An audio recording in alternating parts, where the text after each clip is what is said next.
142페이지 입문서. 제1절 대리제도 양가를 본 대리의 그거 확인하시고요. 대리의 종류 중에 동그라미 1번 요거 확인하시고.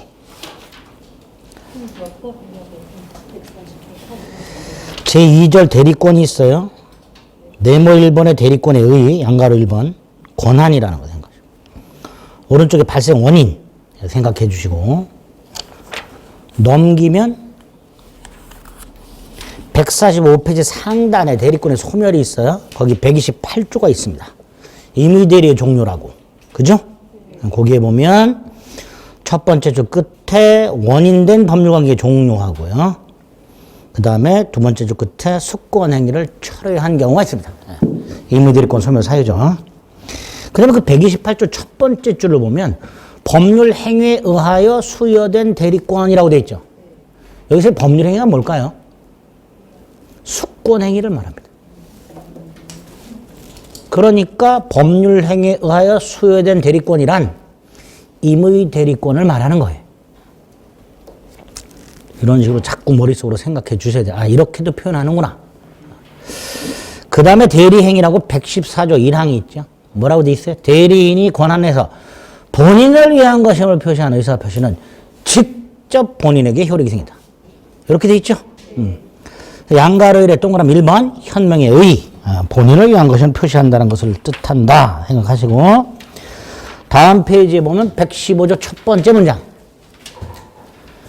대리인이 본인을 위한 것으로 표시하지 않으면 그 의사표시는 자기를 위한 것으로 본다. 이때 자기가 누구야? 대리인 자기 자신을 말하죠. 그거 확인하시면 되고요. 오른쪽 맨 위에 양가로 2번 대리인의 능력의 동그라미 1번. 대리인은 두 번째 줄 행위 능력자일 필요는 없다. 그러나 그 다음 거 의사 능력은 있어야 된다. 그거 확인하십니다. 의사 능력은 있어야 된다. 효과 양가로만 직접 보내는 게 생각가 생긴다. 양가로만 동그라미 세 번째 보면 마치 본인 자신이 행위한 것과 같이 바로 직접 본인에게 효과가 생긴다. 네? 대리인을 거치지 않고 그 정도 대리의 삼면관계 기본 뼈대를 잡아주시면 됩니다.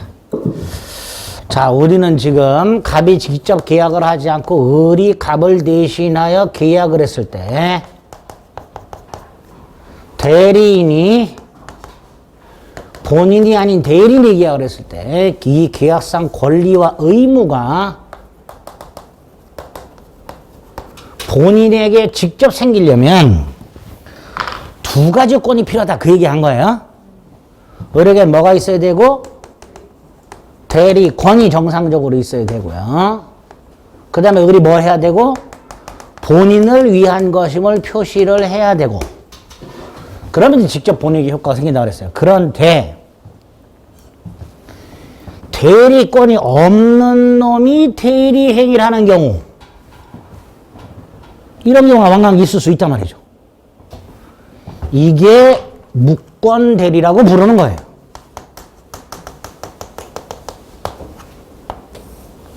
자, 무권대리는 대리권이 없는데도 대리행위를 하는 경우 이게 무권대리예요.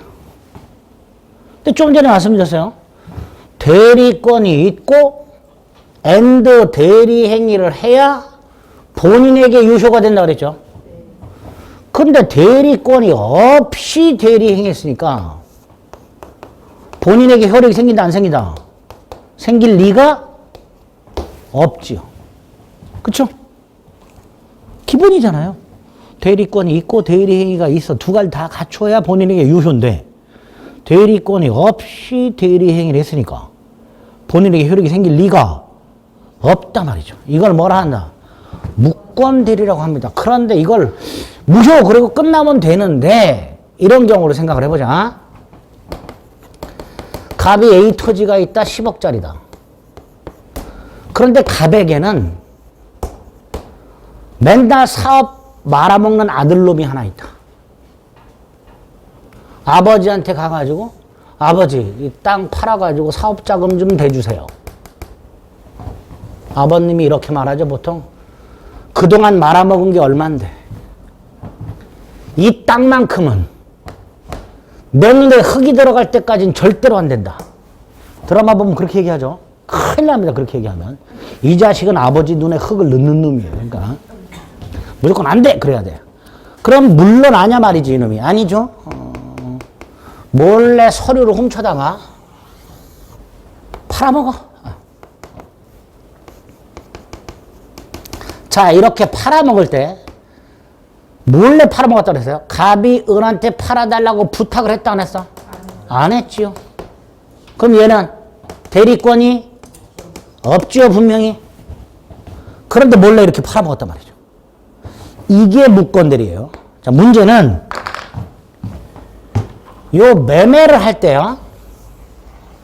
우리 병한테 이 땅은 내 땅이다 그러고 팔아먹었어.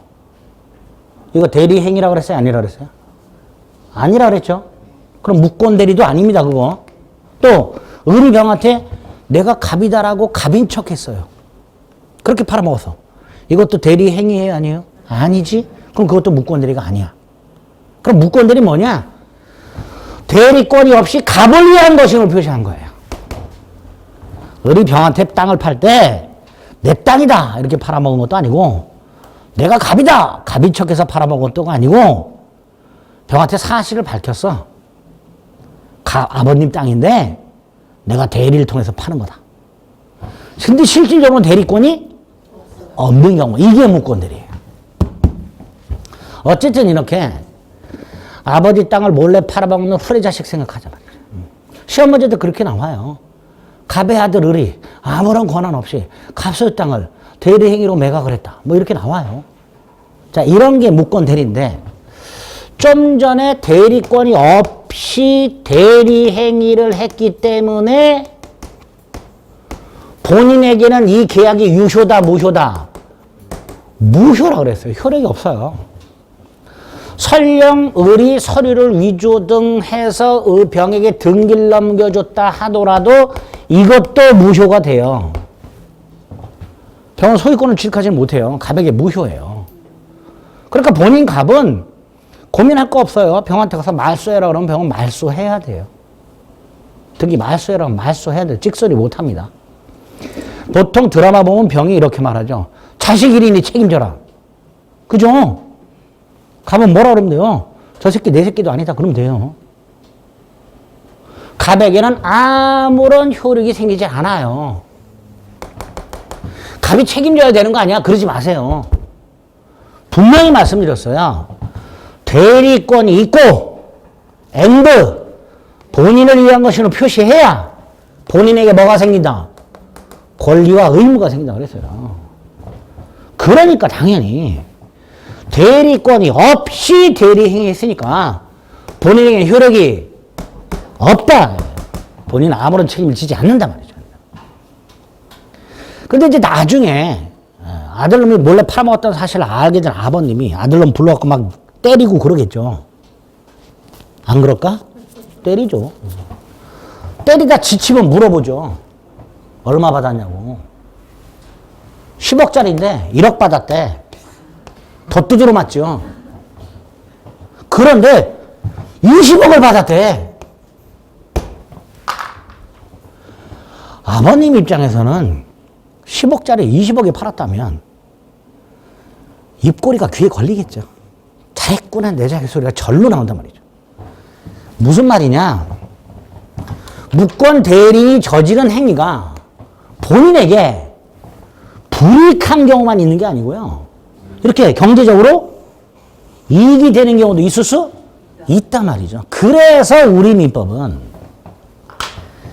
이 무권 대리인이 저지른 행위에 대해서 본인에게 선택할 수 있는 기회를 줘요. 만약에 1억에 팔았다. 나 이거 도저히 인정 못하겠다. 나 이거 절대로 인정 못해. 이렇게 할 수 있겠죠. 이걸 추인 거절이라고 해요. 반면에 20억에 팔았다. 물론 이때도 나 인정 못해라고 할 수도 있지만 100억이라고 할까? 그럼 달라지겠지. 잘했다 내 자식아. 할 수 있겠죠. 이걸 추인이라고 해요. 추인이란 건 추후에 인정하는 거를 줄여서 말하는 거예요. 일이 벌어지고 난 다음에 동의해 주는 걸 말해요. 추후 인정, 사후 동의. 이걸 뭐라 한다? 추인. 추란 말 자체가 나중에 이런 뜻이에요. 나중에. 어쨌든 무권 대리 행위는 본인에게 무효지만 본인이 뭐 할 수 있도록? 선택할 수 있도록. 추인이나 추인을 거절할 수 있도록 해놨어요. 자, 이때 추인을 하면 어떻게 되느냐? 본인에게 유효가 돼버려요. 아니, 당연하죠. 추인했으니까. 본인에게 유효가 돼버려요. 만약에 추인을 거절해버리면요, 무효로 확정이 돼버려요, 본인에게. 본인은 더 이상 아무런 책임을 짓지 않아요. 무효로 확정. 그러면 잘 생각해 보세요. 무권대리 행위는 본인에게 무효인데 본인이 추인을 하면 유효가 될 여지가 있죠. 이런 무효. 현재는 무효지만 별도의 요건을 갖추면 유효가 될 여지가 있는 무효. 이거를 유동적 무효라고 해요. 무슨 무효? 유동적 무효. 또는 불확정적 무효 이렇게 불러요.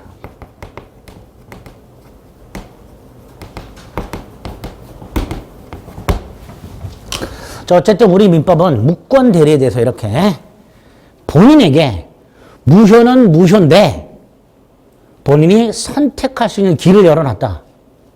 추인 또는 추인을 거절할 수 있도록 해놨다. 그리고 추인을 하게 되면 유효로 바뀌게 된다. 그러니까 무권들의 무효는 추인을 통해서, 본인의 추인을 통해서 유효가 될 여지가 있는 그런 무효. 이걸 이름을 붙이자. 유동적 무효라고. 이렇게 되겠죠. 근데 이렇게 해놨더니 어떤 문제가 생기느냐. 본인이 만약에 추인도 추인 거절도 하지 않고 있으면 병의 입장에서는 불확정한 상태란 말이에요. 그죠? 그쵸? 그래서 병이 본인한테 물어볼 수 있도록 해놨어요. 병이 본인한테 뭐라고 물어볼까요? 추인할 거요? 말 거요? 이렇게. 본인한테 어떤 걸 선택할지 물어볼 수 있도록 해놨어요. 추인을 할 거냐 말 거냐. 이렇게 물어보는 거를 최고라고 합니다. 뭐라고 한다고요? 최고. 자, 민법상 최고라는 건 두 가지가 있어요. 최고가 두 가지가 있어요. 하나가 독촉의 의미가 있어요. 돈을 안 갚아. 돈 꼭 간 놈이. 돈 갚아. 이것도 최고예요. 최고장. 이런 거 있죠. 네. 독촉의 의미가 하나 있어요. 또 하나가 물어보는 거야. 선택권을 가지고 있는 사람한테 어떤 걸 선택할 건지 물어보는 거 있습니다. 그것도 최고라고 해요. 민법상 최고는 두 가지 의미가 있다. 그러니까 최고라는 단어가 나올 때 이게 독촉의 의미인지 물어보는 의미인지를 구별하시면 돼요. 자, 여기선 독촉이에요? 물어보는 거예요? 물어보는 거예요. 이렇게 본인이 추인도 추인 거절도 하지 않고 있다면 이 계약은 불확정한 상태이기 때문에 상대방 입장에서는 언제까지 기다릴 수도 없고, 그죠? 본인한테 물어볼 수 있도록 해놨다. 최고. 또 하나, 요 경우 병의 입장에서는 계약할 때는 몰랐는데 나중에 갔더니 10억짜리를 20억에 샀어. 가백에는 이익이지만 병한테는 2배나 주고 샀죠. 이때 병의 입장에서는 차라리 계약을 안 하는 게 더 나을 수도 있죠. 물론 꼭 필요해갖고 2배를 주고라도 사는 경우도 있겠지만 처음에는 2배 주고 사는 걸 몰랐었는데 나중에 봤더니 2배를 주고 샀고 나중에 봤더니 무권들이야. 이럴 때 병. 차라리 계약을 안 했던 게 더 나을 수도 있죠. 그럴 때를 대비해서 병이 계약을 철회를 할 수 있도록 해놨습니다. 자, 두 가지가 갑의 추인권과 상대방 병의 철회권만 생각해 보세요. 요 경우 생각해 보시면 돼요. 갑에게는 이익이니까 갑은 뭐 하려고 할 거고 추인하려고 할 거고 병은 분익하니까 뭐 하려고 할 거고 철회. 그러니까 요 경우에 즉 본인에게 이익이 되는 상황에서 갑에게 추인할 수 있도록 해놨으니까 공평하게 병은 뭐 할 수 있도록 철회할 수 있도록 해놓은 거죠. 그럼 여기서 본인은 추인을 했고 병은 철회했어. 어떤 게 우선할까요? 어떤 게 우선할까요? 갑은 추인했어. 유효야. 근데 상대방은 철회했어. 무효가 됐어. 어떤 게 우선할까요? 우선을 규정 안 해놨어요, 민법이. 어떤 게 우선한지 규정을 안 해놨어, 민법이. 그래서 대법원이 뭐라 그럴까요? 먼저 한 놈이 장땡이다. 먼저 하는 게 우선한다. 먼저 한 놈. 갑이 먼저 추인 잽싸게 했으면 병 너 철회 못해, 임마. 반대로 병 네가 철회 먼저 했으면 갑 너 추인 못해. 순서를 우리 선후로 우리 민법이 규정 안 해놔서 우리 대법원 뭐 우리 늘 얘기해 선착순 뭐 생각. 먼저 한 게 우선한다. 이런 것들이 일단 머릿속으로 생각이 돼. 어쨌든 이렇게 무권 대리는 대리권이 없이 대리행위가 있다는 거 기억하셔야 돼요. 첫 번째 이게. 그래서 아까 말씀드린 대로 우리 자기 땅인 것처럼 팔아먹거나 우리 갑인 것처럼 해서 갑의 이름을 도용해서 팔아먹은 건 이건 대리행위가 아니니까 무권대리도 아니다 말이죠. 무권대리도 아니다. 그게 첫 번째. 두 번째 무권대리는 본인에게 무효인데 유동적 무효로 해놨다. 그래서 본인이 선택을 할 수 있도록 해놨다. 추인과 추인 거절할 수 있도록 해놨다. 그리고 상대방은 본인에게 추인할지 말지를 물어보거나 또는 상대방 스스로 계약을 철회를 하거나 요렇게 해놨습니다. 요런 걸 협의의 무권대리 이렇게 불러요. 이게 가장 기본적인 형태예요.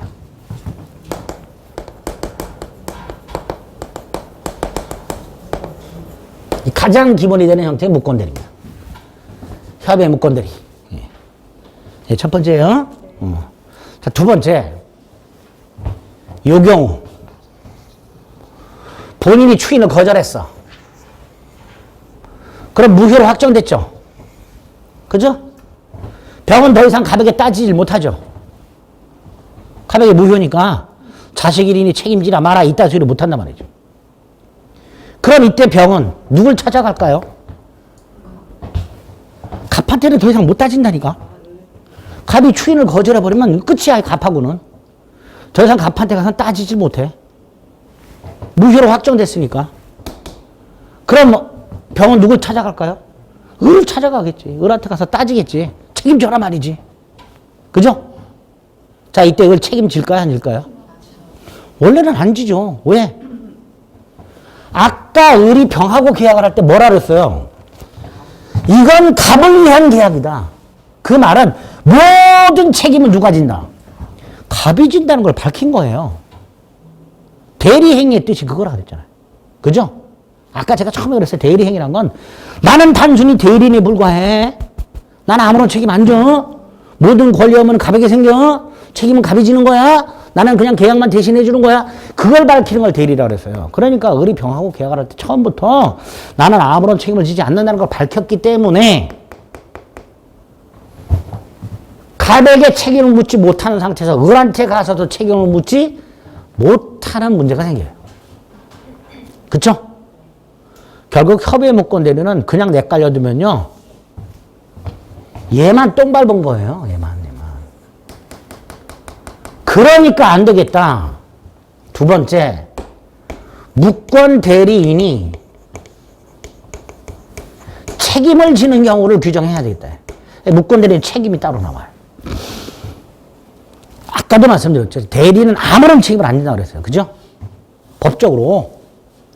그러니까 무권대리도 대리권이 없기 때문에 갑에게 책임을 못 묻고 병의 입장에서 을이 대리행위를 했기 때문에 을에게도 책임을 묻지 못하는 이런 문제가 생길 수 있기 때문에 우리 민법은 본인이 뭐 했을 때 추인을 거절했을 때 병이 더 이상 가백에는 책임을 묻지 못하는 상황이 됐을 때 예외적으로 본인에게 책임을 물을 수 있는 이런 제도를 만들어 놨습니다.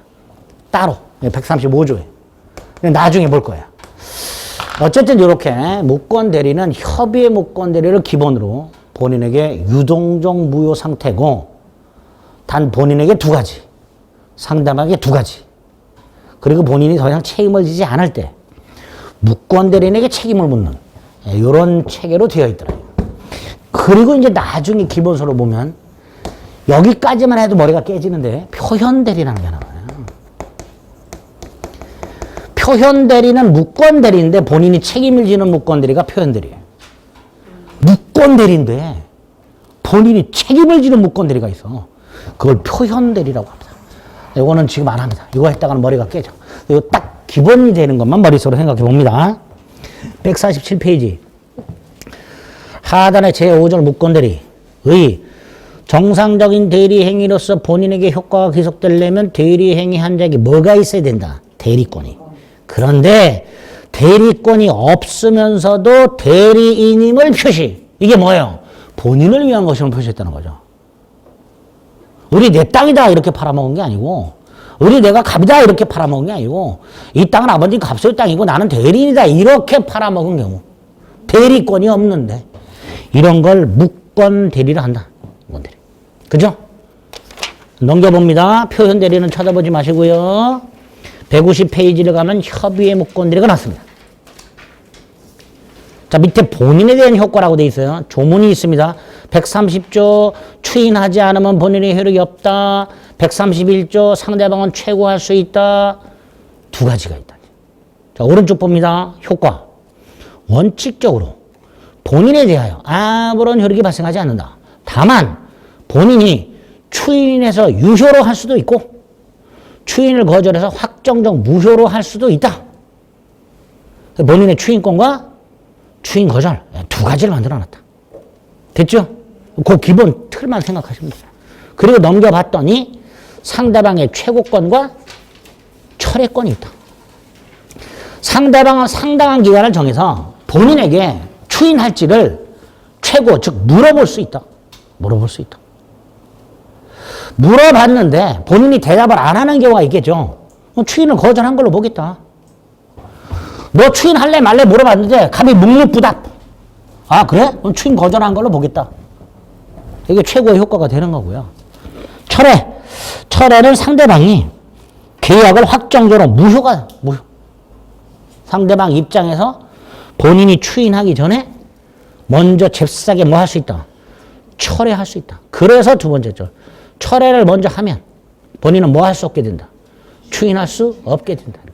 반대로 본인이 먼저 추인하면 상대방은 철회할 수 없게 된다. 이렇게 되겠죠. 그죠? 그리고 3번. 상대방에 대한 무권 대리인의 책임. 1항. 다른 자, 갑의 대리인으로서 계약을 한 을이 대리권을 증명하지 못하고. 자, 얘가 대리권을 증명을 못했대요. 무슨 뜻이에요? 대리권이 없고. 네? 얘가 대리 행위를 했는데 이걸 증명 못했대. 그리고 추인을 얻지 못했대. 그러면 책임져라. 그죠? 그래서 상대방 선택에 따라 계약을 이행하거나 손해를 배상해라. 누가? 을이. 이렇게 무권대리인 책임까지를 따로 규정을 해놨단 말이에요. 여기까지 됐죠? 요게 무권대리다. 그래서 오늘 법률에게 특별 유효권과 관련해서 자신이 직접 계약을 하지 않고 타인을 통해서 계약을 하는 대리와 관련해서 대리의 삼면관계 기본, 대리권이 존재할 것, 대리행위가 있을 것 말씀을 드렸고요. 두 번째, 대리권이 없는 자의 대리행위를 어떻게 처리할 것인가. 무권대리라고 부르면서 무리민법은 이렇게 처리하도록 하고 있다. 이 두 가지가 기본적인 뼈대가 되는 겁니다. 됐죠? 그 정도 생각하시면 돼요. 자, 우리는 지금 민법 총칙 법률행위의 유효효권을 보고 있습니다. 계약의 유효효권을 보고 있어요. 크게 두 가지 본 거예요. 일반적 유효효권, 당사자는 능력이 있을 것, 목적의 확정성, 가능성, 적법성, 사회적 타당성을 갖출 것, 의사표시가 일치하고 하자가 없을 것 본 거예요. 그죠? 그리고 특별 요건으로 대리인을 통해서 계약을 하는 경우에는 대리인에게 대리권이 존재하고 대리 행위가 있을 것. 여기까지 본 거예요. 그런데 이런 유효 요건을 갖추지 못한 경우 계약은 뭐가 되죠? 무효. 그죠? 근데 무효만 있었던 게 아니죠. 착오나 사기 강박 같은 건 유효하지만 뭐 할 수 있었어요? 취소. 여기까지 본 거예요. 우리가 법률행위 유효권은 이런 건데 그 요건을 갖추지 못하면 무효 또는 취소할 수 있다까지 본 거예요. 그죠? 그리고 이제 이거 무효인 행위나 취소할 수 있는 행위를 어떻게 모아서 마무리할 것인가가 4장이 나옵니다. 법률행위 무효와 취소. 앞에서 봤던 유효권을 쭉 훑어본 다음에 그 유효권을 갖추면 유효야. 유효면 별 문제가 없죠. 권리 의무가 생기니까. 근데 못 갖추면 법률행위 무효 또는 취소할 수 있다 그랬잖아요. 그거 모아서 어떻게 처리할까? 마무리를 어떻게 지을까? 이걸 모아놓은 게 제4장 무효와 취소가 됩니다. 자, 이때 법률행위가 계약이 무효 또는 취소할 수 있다는 건 공통적으로 법률행위는 성립이 됐죠. 계약은 했어. 계약은 했는데 유효 요건은 못 갖춘 거예요. 그럼 원칙이 이거잖아요. 이게 예외가 되는 거예요. 그러니까 요게 시험 문제 더 많이 나와요. 조금 더. 취소 부분이 조금 더 시험 문제 나와요. 무효보다는. 그리고 내용도 취소가 조금 더 어려워요. 원칙보다는. 유효권 못 갖추면 무효 걸로 끝나면 되는데 이상하게 일단은 유효하지만 취소를 해야 무효가 되는 경우도 만들어놨단 말이죠. 이제 따로따로 보게 됩니다. 자, 먼저 무효. 법률 행위가 성립은 됐으나 유효 요건을 못 갖춘 경우. 그럼 그 법률행위 처음부터 효력이 없다. 효력이 없다는 건 무슨 뜻이에요? 권리 의무가 발생하지 않는다. 이런 뜻이죠. 이게 무효예요. 자, 어떤 경우에 무효가 되는가? 무지하게 많아요. 만취한 경우 있었죠? 확정할 수 없는 거, 원시적 불능, 강행규정 위반, 반사의 질서행위, 폭리행위, 가장매매. 그죠? 이것 말고도 더 많아. 강행법규가 얼마나 많은데. 그래서 보통 교과서마다 무효 사유를 쫙 분류해 놓은 책들이 있어. 다 찢어버려야 돼요. 너무 많아, 무효 사유는. 몰라도 됩니다. 기본적인 것만 생각해 보시면 돼요. 만취한 자의 행위 같은 거, 목적 요건을 못 갖춘 거, 이런 것들이 보통 뭐가 된다? 무효다라고 생각하시면 되는데, 오늘 입문 과정에서 무효의 유형을 좀 기억을 하셔야 되는데, 자, 무효를 어떻게 처리할 것인가에 대해서 세 가지 유형이 있습니다. 구별을. 하나가 절대적 무효, 상대적 무효라는 게 있고요. 이렇게 나누기도 하고요. 전부 무효, 일부 무효라는 게 있고요. 확정적 무효, 불확정적 무효, 즉 유동적 무효가 있습니다. 우리 유동적 무효는 이미 하나 봤죠? 무권들이. 당연히 이 유동적 무효가 제일 중요해요. 따로 무권들이라는 것도 있다 보니까. 어쨌든 세 가지 무효 유형을 처음부터 좀 명확하게 구별하셔야 되는데, 일단 절대적 무효와 상대적 무효를 구별하는 기준이 뭐냐? 어떤 건 절대적 무효고 어떤 건 상대적 무효냐? 그 기준이 뭐냐? 선의의 제3자. 예를 들어서 각과 의 사이에 A 토지를 매매를 하고 을에게 등기까지 넘겨줬어요. 그걸 다시 을이 병한테 팔았어요. 병한테 등기까지 이렇게 넘겨줬어요. 갑이 을과 매매 계약을 통해서 그렇게 등기를 넘겨줬고, 을이 다시 병한테 팔아갖고 병에게 등기를 넘겨줬다. 그런데 갑을 간의 매매가 무효더라. 그럼 을 등기도 무효죠? 그죠? 을 등기가 무효라는 건 을은 소유권자다, 아니다? 아니다. 의리 소유권자가 아니다. 그런데 의리 소유권자로 등기가 되어 있다 보니까 등기부에 팔아먹는 거 생기고 이때 이 산 병은 이 을등기가 무효라는 사실에 대해서 모르는 사람도 있고 알고 있는 사람도 있을 수 있다. 나눌 수 있겠죠.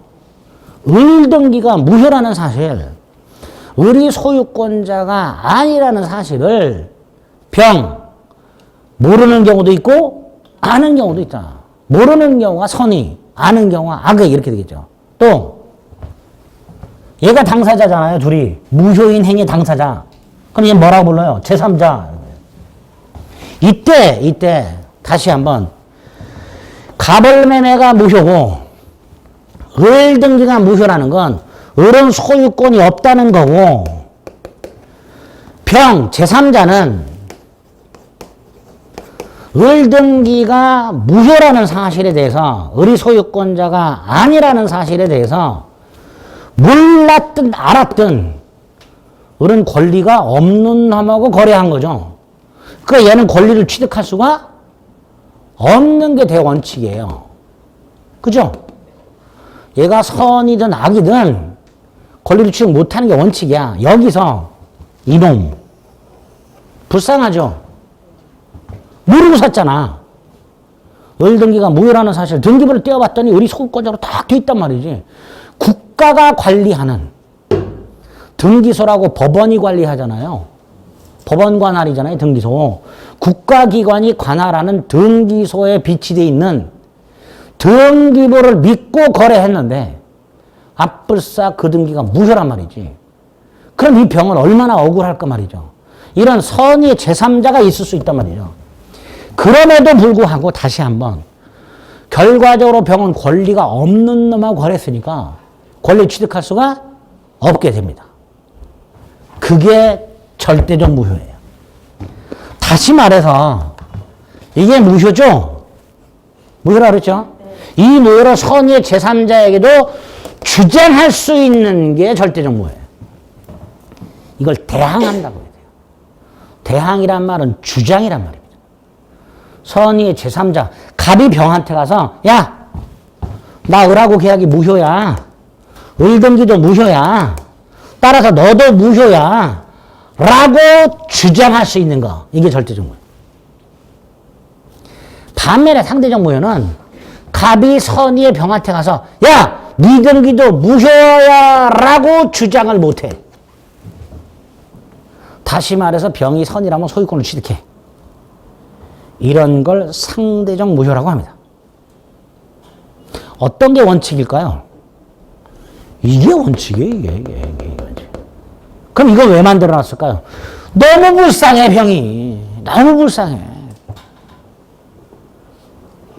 그래서 특별하게 제3자 보호규정을 만들어서 보호하고 있는가. 그게 뭐다? 상대적 무효. 상대적 무효. 우리 130페이지 보세요.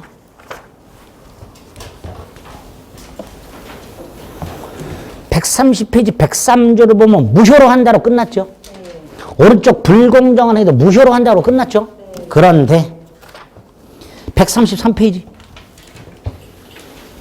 밑에 107조 2항에 보면 그 무효는 선의의 제3자에게 대항하지 못한다 있죠. 한 장을 넘겨봅니다. 135페이지 오른쪽 108조 2항 그 무효는 선의의 제3자에게 대항하지 못한다 있죠. 앞에 103조나 104조나 이런 게 있었어요? 없었어요? 없었어. 그게 절대적 무효. 근데 지금 107조나 108조처럼 무효인데 뭐가 하나 더 붙었어. 그 무효를 누구한테는 대항하지 못한다. 선의의 제3자에게 대항하지 못한다. 이게 상대적 무효. 그리고 다시 한번 무효는 이게 원칙. 이게 예외. 즉 상대적 무효이려면요. 107조나 108조처럼 선의의 제3자에게 대항하지 못한다라는 규정을 반드시 따로 만들어 놔야 돼요.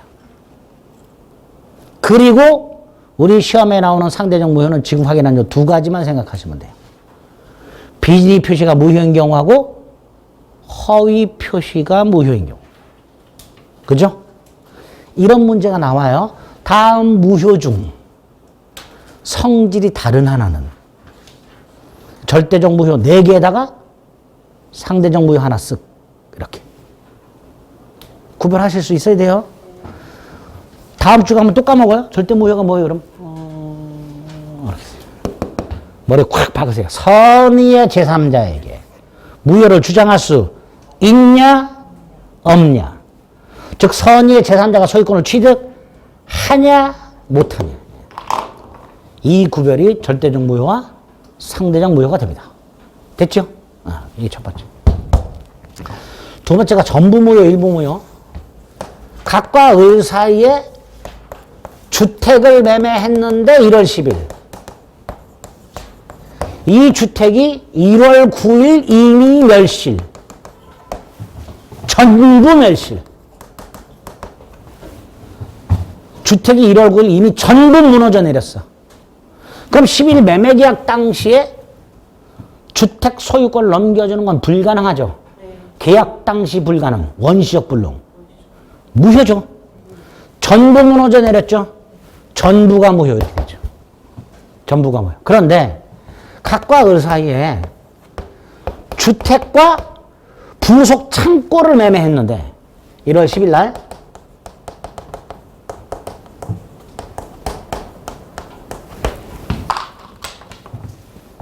창고만 멸실. 주택 창고를 같이 매매했는데 주택에 부속되어 있는 창고까지 가봤더니 창고는 이미 멸실된 주택은 멀쩡한데 그러면 계약 당시 전부가 아니라 일부만 불능이죠. 즉 일부만 무효가 돼요. 일부만. 이때 일부 무효일 때 이렇게 전부 무효라면 그냥 무효로 끝인데 일부가 무효라면 당연히 두 갈래가 있을 거예요. 전체를 무효로 할 거냐 일부만 무효로 할 거냐. 그죠?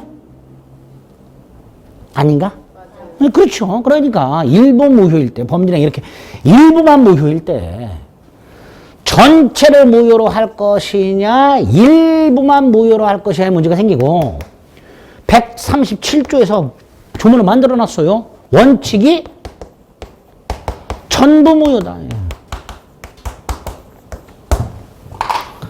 원칙이 전부 무효다. 고민하지 말아라. 전부 무효다. 그런데 을이 이렇게 아니 나 창고 없어도 돼. 내가 원래 목적한 건 주택이야. 이럴 수도 있죠. 다시 말해서 무효 부분이 없었더라도 나머지 만약에 계약을 했었을 수 있죠. 물론 그 판단은 나중에 판단하는 거예요. 무효 부분이 없었더라도 나머지 주택만이라도 계약을 했었을 것. 이렇게 나중에 법원 입장에서 추측을 해봐. 추측.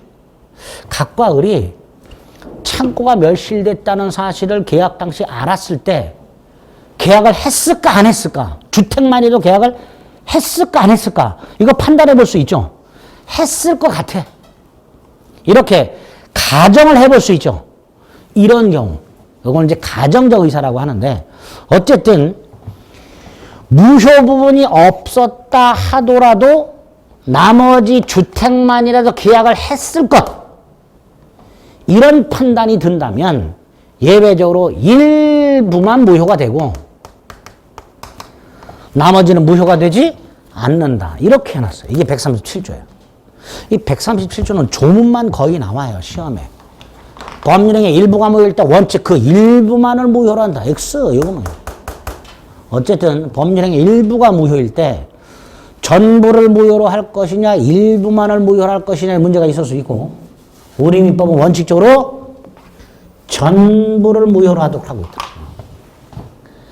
이게 두 번째 무효예요. 근데 나중에 가면요. 이게 반대로 돼 있는 게 있어요.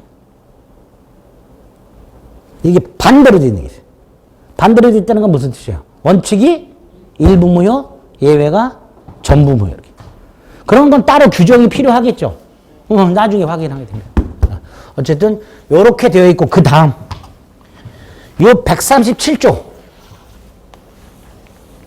요걸 판례가 우리 대법원이 이렇게 불러요. 137조를 일부 무효의 법리 이렇게 불러요. 137조를. 일부 무효의 법리라는 표현이 나오면 고민하지 마세요. 원칙 전부 무효. 예외 일부 무효. 그거 말하는구나. 이렇게 돼요. 근데 아까 제가 이 반대가 있다 그랬죠. 그럼 이 반대로 되어 있는 걸 뭐라고 부르면 될까요? 일부 무효 법리의 예외. 그죠? 나중에 기본서 보면 나와. 대비해서 미리 말씀드리는 거예요. 일단 오늘은 137조는 뭐라고 부른다? 일부 무효의 법리 이렇게 부른다. 이렇게 기억. 자, 이게 무효의 두 번째 유형이고요. 세 번째가 이제 이거죠. 확정적 무효와 유동적 무효. 저 확정적 무효는 무효로 확정이 돼 있어요. 더 이상 유효가 될 여지가 없어. 그런데 유동적 무효는 무효인데 별도로 추가적인 요건을 갖추면 유효가 될 수 있는 거. 이게 유동적 무효예요. 아까 봤죠? 무권 대리행위는 무효예요. 근데 본인이 추인하면 유효가 될 수 있다 그랬죠? 그러니까 무권 대리행위가 전형적인 유동적 무효가 되는 거예요. 현재는 무효지만 그게 무슨 자동적으로 싹 유효가 되는 게 아니라 별도의 추가 요건을 갖추면 유효가 될 여지가 있는가. 그걸 뭐라 한다? 유동적 무효. 대표적인 게 무권 대리가 있고요. 또 하나가 토지 거래 허가 구역 내에서 토지 거래 허가 구역 내에서 토지 거래 허가를 받지 않은 거래. 요게 이제 집중해서 시험 문제 나옵니다. 올해 안 나왔는데요. 내년에 나올 가능성이 아주 높아요. 아주 잘 나와요. 원래 토지거래 허가제도는 국토의 이용 및 계획 및 이용에 관한 법률이 있었는데 여기에 이제 부동산 거래 신고 등에 관한 법률 단행법을 따로 만들어 가지고 거기에 토지거래 허가제도. 그래서 옛날에는 부동산 공법에서 시험 문제 나왔어요. 지금 중개사법 시험법입니다. 조문은 2차에서 물어보고요. 그 법에 관한 조문은. 판례는 민법에서 물어봐요. 그러니까 여기서는 부동산 거래 허가나 신고 제도와 관련된 조문 필요 없고요. 대법원 판례를 해요. 우리 민법에서는. 간단하게 한번 생각해 볼게요. 토지 거래 허가 구역 내 이 허가. 첫째. 토지 거래 허가 구역 내 이 허가는 토지 거래 허가 구역 내에서의 토지 거래에서만 필요한 특별한 무슨 요건? 특별유효권. 특별유효권. 토지 거래 허가 구역에서 허가를 받아라. 이거 효력 규정이에요. 무슨 규정? 효력 규정. 그러니까 허가를 받지 않으면 그 거래는 무효예요. 그러니까 허가는 토지거래 허가구역 내의 토지거래 무슨 요건? 특별한 유효요건 이렇게 됩니다.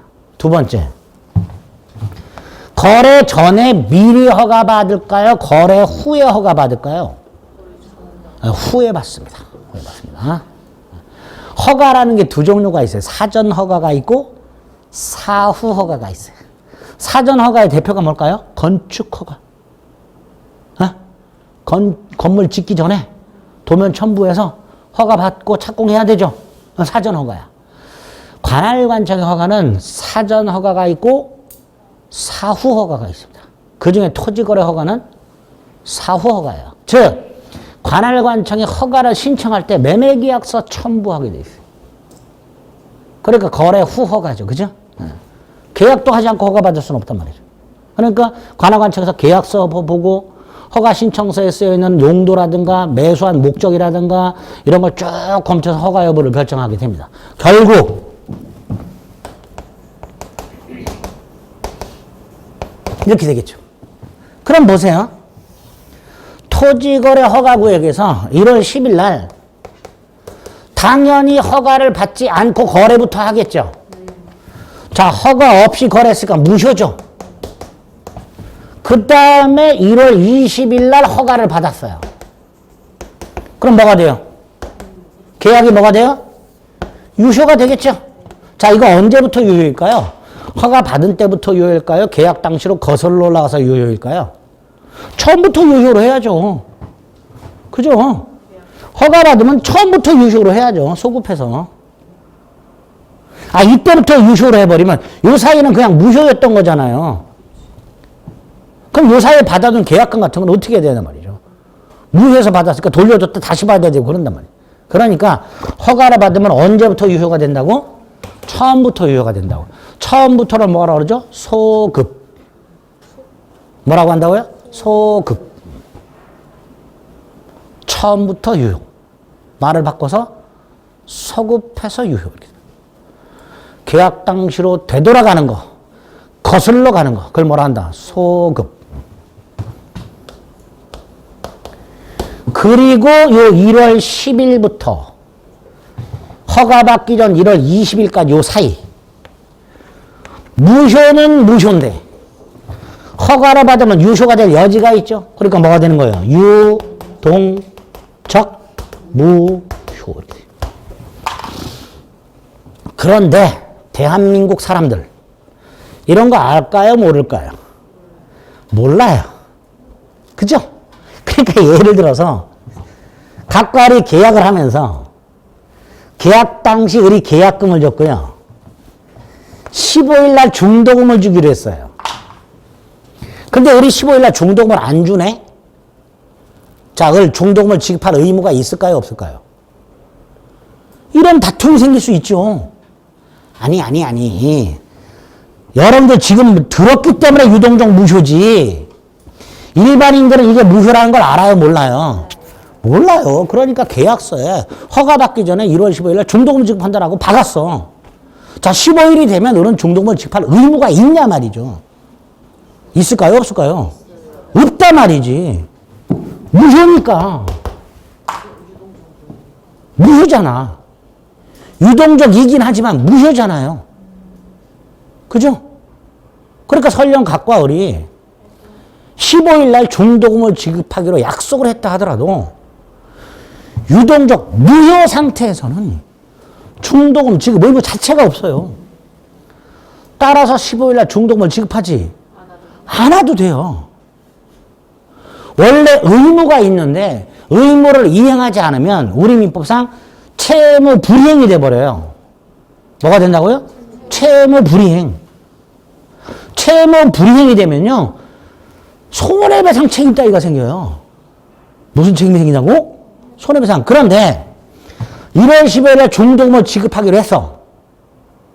만약에 15일날 중도금을 지급할 의무가 있다면 안 주면 채무불이행이 돼버리는 거예요.